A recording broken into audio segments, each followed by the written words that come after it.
So ಇವತ್ತಿನ ಕ್ಲಾಸಲ್ಲಿ ನಾವೇನು ಕಲಿತೀವಿ ಅಂತ ಹೇಳಿದ್ರೆ ಇಂಗ್ಲಿಷ್ ಓದೋದು ಬರೆಯೋದಕ್ಕೆ ಬಹಳ ಮುಖ್ಯವಾಗಿ ಬೇಕಾಗಿರುವಂತಹ ಒಂದು ಪಾಠ ವಿಚ್ ಇಸ್ ಸೈಲೆಂಟ್ ಲೆಟರ್ಸ್. ಇಂಗ್ಲಿಷಲ್ಲಿ ಸೈಲೆಂಟ್ ಲೆಟರ್ಸ್ ನಿಮಗೆ 80% ಸೈಲೆಂಟ್ ಲೆಟರ್ಸ್ ಇರುತ್ತೆ. ಕನ್ನಡದಲ್ಲಿ ಇದು ಇಲ್ಲದೆ ಇರೋದ್ರಿಂದ ನಮಗೆ ಇದರ ಸಮಸ್ಯೆ ಇರೋದಿಲ್ಲ ಕನ್ನಡದಲ್ಲಿ. ಆದರೆ ಇಂಗ್ಲಿಷಲ್ಲಿ 80% ನಿಮಗೆ ಸೈಲೆಂಟ್ ಲೆಟರ್ಸ್ ಇದ್ದೇ ಇರುತ್ತೆ. ಒಂದು ಪದದಲ್ಲಾದರೂ ಸೈಲೆಂಟ್ ಲೆಟರ್ಸ್ ಇದ್ದೇ ಇರುತ್ತೆ. ಅಂದರೆ ಬೇಸಿಕ್ ಲೆವೆಲ್ ಅಲ್ಲ, ನೀವು ಜಾಸ್ತಿ ಓದ್ತಾ ಹೋದಾಗ ಅದರಲ್ಲಿ ಒಂದು ಸೆಂಟೆನ್ಸ್ ಅಲ್ಲಿ ಅಟ್ಲೀಸ್ಟ್ ಒಂದು ಅಕ್ಷರನಾದರೂ ಸೈಲೆಂಟ್ ಇದ್ದೇ ಇರುತ್ತೆ ಒಂದು ಪದದಲ್ಲಿ. ಆ ಸೈಲೆಂಟ್ ಅಕ್ಷರಗಳು ಯಾವುದು ಅನ್ನೋದನ್ನು ಗುರುತಿಸ್ಬಿಟ್ಟು ಅದನ್ನು ಪ್ರೊನೌನ್ಸ್ ಮಾಡ್ದೇನೆ ನಾವು ಡೈರೆಕ್ಟ್ ಆಗಿ ಆ ವರ್ಡ್ ಅಲ್ಲಿ ಯಾವ ಅಕ್ಷರಗಳನ್ನ ಮಾತ್ರ ಉಚ್ಚಾರಣೆ ಮಾಡಬೇಕು ಅದನ್ನ ಮಾತ್ರ ಉಚ್ಚಾರಣೆ ಮಾಡಿದ್ರೆ ಮಾತ್ರ ಅದು ಬೇರೆಯವ್ರಿಗೂ ಅರ್ಥ ಆಗೋದು, ನೀವು ಹೇಳಬೇಕಾದ್ರೆ ಅಥವಾ ನೀವು ಓದಬೇಕಾದ್ರೆ ನಿಮಗೂ ಅರ್ಥ ಆಗುತ್ತೆ. ಓಕೆ, ಸೊ ಇವತ್ತಿನ ಕ್ಲಾಸಲ್ಲಿ ನಾವೇನು ನೋಡೋಣ ಅಂತ ಹೇಳಿದ್ರೆ ಬೇಸಿಕಲಿ ನಮಗೆ ಎ ಇಂದ ಝೆಡ್ ತನಕ ಎಲ್ಲಾ ಅಕ್ಷರಗಳು ಸೈಲೆಂಟ್ ಆಗುತ್ತೆ ಒಂದಲ್ಲ ಒಂದು ಪದದಲ್ಲಿ, ಎಕ್ಸೆಪ್ಟ್ ಕ್ಯೂ ಅಕ್ಷರ ಸೈಲೆಂಟ್ ಆಗಲ್ಲ. ಬಟ್ ಕೆಲವು ಅಕ್ಷರಗಳಲ್ಲಿ ಕೆಲವು ಪದಗಳಲ್ಲಿ ಕ್ಯೂ ಅಕ್ಷರನೂ ಸೈಲೆಂಟ್ ಆಗುತ್ತೆ. ಓಕೆ, ಸೊ ಇವತ್ತು ನಾವೇನ್ ಮಾಡೋಣ ಅಂತ ಹೇಳಿದ್ರೆ ಫಸ್ಟ್ ಬೇಸಿಕ್ ಇಂದಾನೆ ಅಂದ್ರೆ ಎ ಇಂದಾನೆ ಸ್ಟಾರ್ಟ್ ಮಾಡೋಣ.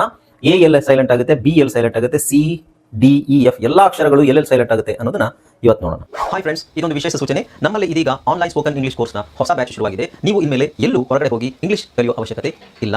ಮನೆಯಲ್ಲೇ ಕೂತ್ಕೊಂಡು ಯಾವುದೇ ಟೆನ್ಷನ್ ಇಲ್ಲದೆ, ಏನು ಮುಗಿದಿರಬಿಲ್ಲದೆ ಇಂಗ್ಲಿಷ್ ಮಾತಾಡೋದನ್ನ ಕಲಿಯಬಹುದು. ಸ್ನೇಹಿತರೆ, ಸ್ಪೋಕನ್ ಇಂಗ್ಲಿಷ್ ಮಾತ್ರ ಅಲ್ಲ, ನಿಮಗೆ ಇಂಗ್ಲಿಷ್ನ ಓದಲಿಕ್ಕೆ ಬರಲಿಕ್ಕೆ ಬರಲ್ಲ ಅಂತ ಇಟ್ಕೊಳ್ಳಿ. ಈಗ ಇಂಗ್ಲಿಷಲ್ಲಿ ನಿಮಗೆ ಓದಲಿಕ್ಕೆ ಬರಲಿಕ್ಕೆ ಬರಲ್ಲ, ಬರೀ ನಿಮಗೆ ಎಬಿಸಿಡಿ ಮಾತ್ರ ಗೊತ್ತು, ಅಥವಾ ಎಬಿಸಿಡಿ ಗೊತ್ತಿಲ್ಲ ಅಂತ ಇಟ್ಕೊಳ್ಳಿ. ಸೊ ಎಬಿಸಿಡಿ ಗೊತ್ತಿಲ್ಲ ಅಂತ ಪರವಾಗಿಲ್ಲ, ನಾವು ನಿಮಗೆ ಇಂಗ್ಲಿಷ್ನ ಬೇಸಿಕ್ ಇಂದಾನೆ ಓದಲಿಕ್ಕೆ ಮತ್ತೆ ಬರಲಿಕ್ಕೆ ಸಹ ಹೇಳ್ಕೊಡ್ತೀವಿ. ಅದು ಅಲ್ಲದೆ ನೀವು ಒಂದು ವೇಳೆ ಕನ್ನಡ ಬರಲ್ಲ ಅಂತ ಇಟ್ಕೊಳ್ಳಿ, ಕನ್ನಡನೂ ಹೇಳ್ಕೊಟ್ಟು ಕನ್ನಡದಿಂದ ಇಂಗ್ಲಿಷ್ನ ಹೇಗೆ ಓದೋದು, ಕನ್ನಡನೂ ನಾವು ಹೇಳ್ಕೊಟ್ಟು ಅದರ ಮೂಲಕ ಇಂಗ್ಲಿಷ್ನ ಹೇಗೆ ಕಲಿಯೋದು ಅನ್ನೋದನ್ನ ನಾವು ಈ ಕೋರ್ಸಲ್ಲಿ ಇನ್ಕ್ಲೂಡ್ ಮಾಡಿದ್ದೀವಿ.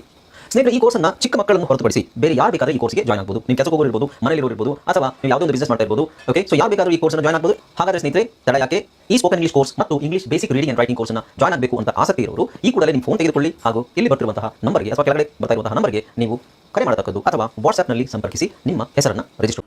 ರೈಟ್, ನೆಕ್ಸ್ಟ್ ಬಂದು ಎಚ್, ಸೈಲೆಂಟ್ ಎಚ್ ಅಥವಾ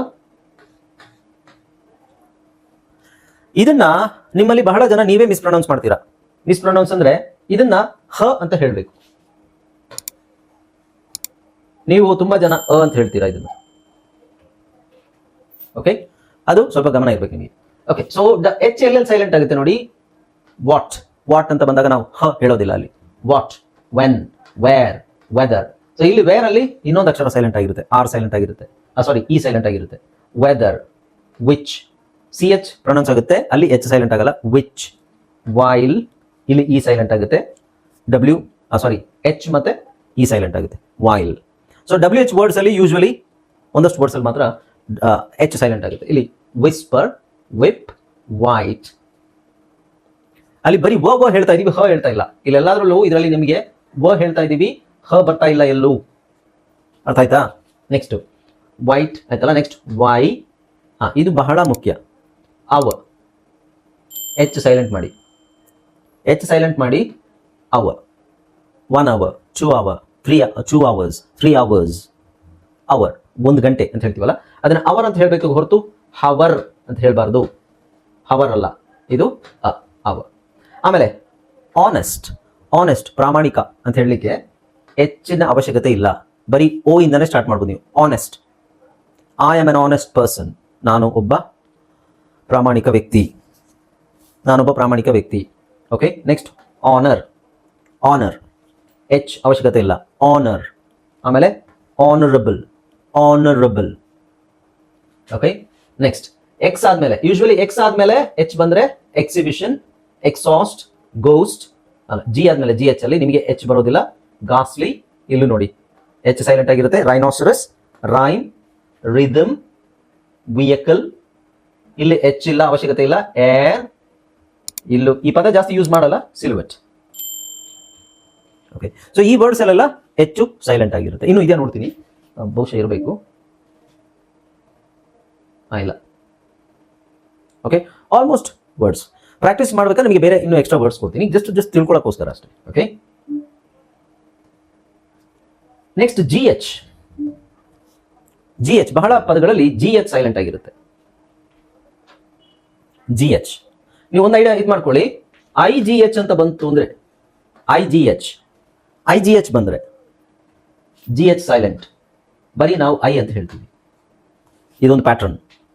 ಐ ಜಿ ಎಚ್ ಬಂದಾಗ ಐ ಜಿ ಎಚ್ ಬರೋ ಪದ ಎಲ್ಲಾ ಪದಗಳಲ್ಲೂ ನಿಮಗೆ ಜಿ ಎಚ್ ಸೈಲೆಂಟ್ ಆಗಿರುತ್ತೆ. ಓಕೆ, ಫಾರ್ ಎಕ್ಸಾಂಪಲ್ ಇಲ್ಲಿ ನೋಡಿ, ಫೈಟ್ ಜಿ ಎಚ್ ಹೇಳಲ್ಲ, ಟೈಟ್ ಜಿ ಎಚ್ ಹೇಳಲ್ಲ, ಏಟ್ ಜಿ ಎಚ್ ಹೇಳಲ್ಲ. ಬ್ರೈಟ್, ಜಿ ಎಚ್ ಇಲ್ಲ, ಜಿ ಎಚ್ ಸೈಲೆಂಟ್ ಮಾಡ್ತೀವಿ. Bright, bright, I G H ಬಂದಾಗ ಐ ಅಂತಾನೆ ಉಚ್ಚಾರಣೆ ಮಾಡಬೇಕು. ಸೊ ಹಾಗೆ freight, height, high, night, night, neighbour. Okay, ಆದರೆ ಅದಲ್ಲದೆ ನಮಗೆ ಬೇರೆ ಕಾಂಬಿನೇಷನ್ ಅಲ್ಲೂ ಜಿ ಎಚ್ ಸೈಲೆಂಟ್ ಆಗುತ್ತೆ. ಎಲ್ಲಿ? ಓ ಯು ಜಿ ಎಚ್ ಅಲ್ಲಿ ಎಲ್ಲದರಲ್ಲೂ ಅಲ್ಲ. ಥಾಟ್, ಬಾಟ್, ಬ್ರಾಟ್, ಥ್ರೂ, ಥರ. ಸೊ ಇಲ್ಲೆಲ್ಲ ನೋಡಿ ಜಿ ಎಚ್ ಸೈಲೆಂಟ್ ಆಗಿರುತ್ತೆ, ಬಟ್ ಇದೆಲ್ಲ ಒಂದೊಂದು ಬೇರೆ ಬೇರೆ ತರ ಉಚ್ಚಾರಣೆ ಬರುತ್ತೆ. ಅದು ಆಮೇಲೆ ನೋಡೋಣ. ಇದನ್ನು ಸಪರೇಟ್ ಆಗಿ ನೀವು ಪ್ರಾಕ್ಟೀಸ್ ಮಾಡ್ಬೇಕು ಈ ವರ್ಡ್ಸ್. ಬರ, ಇಲ್ಲೂ G H silent. Daughter, G H silent. ಇದು ಆಲ್ರೆಡಿ ನಾನು ಹೇಳಿದ್ದೀನಿ. ಲೈಟ್, ಮೈಟ್, ಸೈ, ಐ ಜಿ ಎಚ್ ಬಂದ್ರೆ ಆಲ್ರೆಡಿ ಸೈಲೆಂಟ್ ಆಗಿರುತ್ತೆ ಅಂತ ನಾನು ಹೇಳಿದೆ. Right, right. ಓಕೆ, ಫಾಟ್, ಇಲ್ಲೂ ಜಿ ಎಚ್ ಸೈಲೆಂಟ್ ಆಗಿರುತ್ತೆ. ಅರ್ಥ ಆಯ್ತಾ? ಸೊ ಬೇಸಿಕಲಿ ನೀವೇನು ಒಂದು ನೆನ್ಪಿಟ್ಕೋಬೇಕಾಗಿರೋದೇನು, ಐ ಜಿ ಎಚ್ ಅಂತ ಬಂದಾಗ ಜಿ ಎಚ್ ಸೈಲೆಂಟ್ ಆಗಿರುತ್ತೆ. ಐನ ಬರೀ ಐ ಮಾತ್ರ ಪ್ರೊನೌನ್ಸ್ ಮಾಡ್ತೀವಿ. ಐನ ನಾವು ಇ ಅಂತ ಹೇಳಲ್ಲ, ಅದು ಲಾಂಗ್ ಓವೆಲ್ ಆಗುತ್ತೆ. ಐನ ಐ ಅಂತಾನೆ ಹೇಳ್ತೀವಿ. ಸೊ ಕೆಲವುದೆಲ್ಲ ಬೇಸಿಕ್ ಐಡಿಯಾಸ್ ನಿಮಗೆ ನೆನಪಲ್ಲಿದ್ರೆ ಒಳ್ಳೇದು. ನಾನು ಹೇಳೋದು ಇವೆಲ್ಲ ನಿಮಗೆ ನೆನಪಲ್ಲಿ ಇರಲ್ಲ. ನೀವು ಓದಬೇಕಾದ್ರೆ ಜಸ್ಟ್ ನಾವು ವರ್ಡ್ಸ್ನ ಪ್ರಾಕ್ಟೀಸ್ ಅಂದರೆ ಫೋನಿಕ್ಸ್ ಬ್ಲೆಂಡಿಂಗ್ ಇಟ್ಕೊಂಡು ನೀವು ಓದ್ತೀರಾ ಸ್ಟಾರ್ಟಿಂಗಲ್ಲಿ. ಸೈಲೆಂಟ್ ಲೆಟರ್ಸ್ನ ಬಂದಾಗ ಇದು ಯಾಕೋ ಬೇರೆ ಥರ ಕಾಣಿಸ್ತಾ ಇದೆಯಲ್ಲ ಅಂತ ನಿಮಗೆ ಅನಿಸಿದಾಗ ಇದನ್ನೆಲ್ಲೋ ನಾನು ನೋಡಿದ್ದೆ, ಐ ಜಿ ಎಚ್ ಸೈಲೆಂಟ್ ಮಾಡಬೇಕು, ಈ ಥರ ನೆನಪಿಗೆ ಬಂದರೆ ಒಳ್ಳೇದು. ಅದು ನೆನಪಿಗೆ ಬರೋ ಥರ ನೀವು ಪ್ರಾಕ್ಟೀಸ್ ಮಾಡಿದ್ರೆ ನೆನಪಲ್ಲಿರುತ್ತೆ. ಅರ್ಥ ಆಯ್ತಾ? ಸೊ ತುಂಬಾ ವಿಷಯಗಳನ್ನ ನಮಗೆ ನೆನ್ಪಿಟ್ಕೊಳ್ಳೋಕ್ಕಾಗಲ್ಲ. ಹಾಗಾಗಿ ನಾವೇನ್ ಮಾಡಬೇಕು, ಪದೇ ಪದೇ ಅದನ್ನ ಓದ್ತಾ ಬರಿತಾ ಇದ್ರೆ ಮಾತ್ರ. ಈಗ ನಮಗೆ ನಾವೆಲ್ಲ ಇಂಗ್ಲಿಷ್ ಕಲಿತಾಗ ನಮಗೆ ಇದೆಲ್ಲ ಯಾರು ಹೇಳ್ಕೊಡ್ತಿರ್ಲಿಲ್ಲ. ಈ ಸೈಲೆಂಟ್ ಲೆಟರ್ಸ್ ಅಂದ್ರೇನು, ಫೋನಿಕ್ಸ್ ಅಂದ್ರೇನು, ಬ್ಲೆಂಡಿಂಗ್ ಅಂದ್ರೇನು, ಏನೂ ನಮಗೆ ನಮ್ಮ ಸ್ಕೂಲಲ್ಲಿ ಕ್ಲಾಸಲ್ಲಿ ಹೇಳ್ಕೊಟ್ಟಿಲ್ಲ ನಮಗೆ. ನಾನು ಇದನ್ನೇ ಹೇಳ್ತಾ ಇರೋದು ನಿಮಗೆ. ಅದರದ್ದು ನಾಲೆಜೇ ಇಲ್ಲ ನಮಗೆ. ಫೋನೋಗ್ರಾಮ್ಸ್ ಅಂದ್ರೇನು, ಸೈಲೆಂಟ್, ಬ್ಲೆಂಡಿಂಗ್ ಇದೇನು ಇಲ್ಲ. ಪಾಠ ಓದ ಸ್ಟಾರ್ಟ್ ಮಾಡಿದ್ರು A for apple, B for ball, C for cat, ಇದನ್ನೇ ವರ್ಷಗಟ್ಟಲೆ ಓದಿ ನಾವೆಲ್ಲ ಬಾಯಿ ಪಾಠ ಮಾಡಿ ಪದಗಳನ್ನ ಪದೇ ಪದೇ ಓದೋದ್ರಿಂದ ನಮಗೆ ಜನರಲ್ ಆಗಿ ಇಂಗ್ಲೀಷಲ್ಲಿ ಯಾವ ಪದ ಬೇಕಾದ್ರೆ ಓದೋ ಒಂದು ಕಂಡೀಷನ್ಗೆ ಬಂದಿರೋದು ಹೇಗೆ, ಅಷ್ಟು ವರ್ಷಗಳು ನಾವು ಓದಿದ್ದೀವಿ, ಇದನ್ನೇ ಓದ್ತಾ ಇದ್ದೀವಿ. ಬಟ್ ಸೈಲೆಂಟ್ ಆಗುತ್ತೆ ಅಂತ ನಮಗೆ ಇದು ಸೈಲೆಂಟ್ ಅಂತ ಯಾರು ಹೇಳ್ಕೊಟ್ಟಿಲ್ಲ. ಬಟ್ ಇದು ಫೈಟ್ ಅಂತ ಬರೆದಾಗ ಜಿ ಎಚ್ ಉಚ್ಚಾರಣೆ ಮಾಡೋ ಹಾಗಿಲ್ಲ ಅಂತಾನೂ ಗೊತ್ತಿರಲಿಲ್ಲ. ಫೈಟ್ ಬರೀತಿದ್ರು, ಟೀಚರ್ ಬೋರ್ಡ್ ಮೇಲೆ ಬರೀತಿದ್ರು, ಫೈಟ್ ಬರ್ಕೊಳ್ಳಿ, FIGHT, ಅಲ್ಲಿ ಜಿ ಇದೆಯಲ್ಲ, ಅವಾಗ ಫೋನಿಮ್ಸ್ ಅಂದ್ರೆ ಅಂತಾನೆ ಗೊತ್ತಿರಲಿಲ್ಲ. ಹಾಗೆ ಜಿನ ನಾವು ಜಿ ಎಚ್ ಬಂದಾಗ ಸೈಲೆಂಟ್ ಆಗುತ್ತೆ ಅಂತಾನೂ ಗೊತ್ತಿರಲಿಲ್ಲ. ಫೈಟ್ ಅನ್ನೋ ಪದಕ್ಕೆ FIGHT ಸ್ಪೆಲ್ಲಿಂಗ್ ಅಷ್ಟೇ, ಸ್ಪೆಲ್ಲಿಂಗ್ಸ್ ಪ್ರಾಕ್ಟೀಸ್ ಮಾಡ್ತಿದ್ವಿ ಅವಾಗ. ರೈಟ್. ಈಗ ನಿಮಗೆ ಮೆಥಡ್ ಇದೆ, ಅಂದರೆ ನಿಮಗೆ ಒಂದೊಂದು ಪ್ಯಾಟರ್ನ್ ಇದೆ. ಇದು ಹಿಂಗೆ ಬಂದರೆ ಹಿಂಗೆ, ಹಿಂಗೆ ಬಂದರೆ ಹಿಂಗೆ ಅಂತ. ಆದರೆ ಅದೆಲ್ಲ ನೀವು ನೆನಪಲ್ಲಿ ಇಟ್ಕೊಳ್ಳೋಕ್ಕಾಗುತ್ತಾ? ಖಂಡಿತ ಆಗೋದಿಲ್ಲ. ಒಂದು 50% ನೆನಪಲ್ಲಿರುತ್ತೆ. ಅದಕ್ಕೆ ನಾನು ಹೇಳ್ತಾ ಇರೋದು ಪ್ರಾಕ್ಟೀಸ್ ಮಾಡಿ. ಈ ಪದಗಳನ್ನು ಓದಿ ಬರೆದು ಪ್ರಾಕ್ಟೀಸ್ ಮಾಡಿದ್ರೆ ನಿಮಗೆ ಅರ್ಧ ಟೆನ್ಷನ್ ಕಡಿಮೆ ಆಗುತ್ತೆ. Okay, right. ನೆಕ್ಸ್ಟ್ ಅಕ್ಷರ ಅದು ಜಿ ಆದ್ಮೇಲೆ ಎಚ್ ಆಯ್ತು, ಎಚ್ ಆಗಿ ಜಿ ಎಚ್ ಆಯ್ತು. ಈಗ ಐ ಅಕ್ಷರ ಇಲ್ಲಿ ಸೈಲೆಂಟ್ ಆಗುತ್ತೆ ನೋಡಿ. ಯೂಶುವಲಿ ಐ ಅಕ್ಷರ ಬಹಳ ವರ್ಡ್ಸ್ ಎಲ್ಲ ಸೈಲೆಂಟ್ ಆಗಲ್ಲ. ಇಲ್ಲಿ ನೋಡಿ, ಬಿಸ್ನೆಸ್ ಅಂತ ಹೇಳ್ತೀವಿ, ಇಲ್ಲಿ ಐ ಅಕ್ಷರ ಅವಶ್ಯಕತೆ ಇಲ್ಲ. ಬಿಸಿನೆಸ್ ಅಂತ ಹೇಳಲ್ಲ, ಬಿಸ್ನೆಸ್. ಫ್ರೆಂಡ್ ಅಲ್ಲಿ ಈ ಹೇಳ್ತೀವಿ ನಾವು, ಐ ಹೇಳಲ್ಲ. ಫ್ರಿಯಂಡ್ ಅಂತ ಹೇಳಲ್ಲ, ಫ್ರೆಂಡ್. ಕಾನಸರ್ ಇದರಲ್ಲಿ ಬಿಡಿ, ಈ ಪದ ಜಾಸ್ತಿ ಯೂಸ್ ಆಗಲ್ಲ. ಅಲ್ಲಿ ಓ ಇದೆ, ಓ ಮತ್ತೆ ಐ ಎರಡು ಸೇರಿ ಅನ್ಸ್ಕೊಂಡು ಬರ್ತದೆ, ಕಾನಸರ್. ಸೊ ಅದು ತರ ಕೆಡಿಸ್ಕೋಬೇಡಿ, ಆ ವರ್ಡ್ ಜಾಸ್ತಿ ಯೂಸ್ ಆಗಲ್ಲ. ಫಾರಿನ್. ಸೊ ಫಾರಿನ್ ಅಲ್ಲಿ ಐ ಸೈಲೆಂಟ್ ಆಗುತ್ತೆ. ಆಕ್ಚುಲಿ ಅದು ಫಾರಿನ್ ಅಂತಲ್ಲ, ಫಾರಿನ್ ಸೌಂಡ್ ಬರುತ್ತೆ. ಆಕ್ಚುಲಿ ಅದು ಸೌಂಡ್ ಬರೋಕ್ಕೆ ಈ ಸಾಕು. So foreign.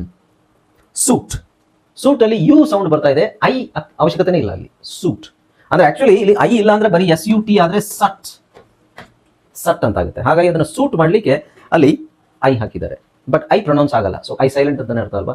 ಸೊ ಇದರ ಅರ್ಥ ಏನು, ಯು ಐ ಬಂದ ಕಡೆ ಆಲ್ಮೋಸ್ಟ್ ಆಗಿ ನಿಮಗೆ ಯು ಐ ಬರೋ ವರ್ಡ್ಸ್ ಅಲ್ಲಿ ಊ ಅಂತ ಸೌಂಡ್ ಬಂದ್ರೆ ಐ ಸೈಲೆಂಟ್ ಅಂತ ಅರ್ಥ.